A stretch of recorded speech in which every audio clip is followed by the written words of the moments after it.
முருகனுடைய கையில் இருக்கக்கூடிய அந்த வேலை வீட்டில் வச்சு வழிபடலாமா சார்? அது மட்டும் இல்லாமல் அந்த வேலுனுடைய சிறப்புகள் என்னன்னு சொல்லிடுங்க சார்.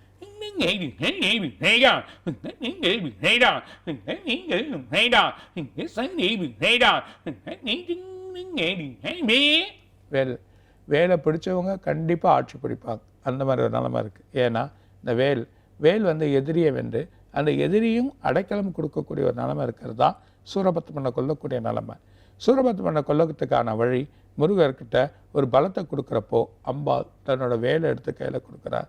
அந்த வேல் தான் வஜ்ராயுத வேல். இந்த வஜ்ராயுத வேலை வந்து யார் பிடிக்கிறாங்களோ அது பலத்தை உருவாக்கிடும், அது தன்மையை உருவாக்கிடும். வேல் தன் வீட்டு முன்னிலையும் வச்சுக்கலாம், அது முன்னாடி என்ட்ரன்ஸ் ஆகிற இடத்துலையும் வச்சுக்கலாம், அதே நேரம் தன் வீட்டில் பூஜையிலையும் வச்சு வழி பண்ண சொல்ல எதிரிகளோட பலங்கள் குறையும், அதே நேரத்தில் நமக்கு வலிமை பெறும். நம்ம வேண்டிய வழிகளை கொடுக்கக்கூடியதான் அந்த வேல்.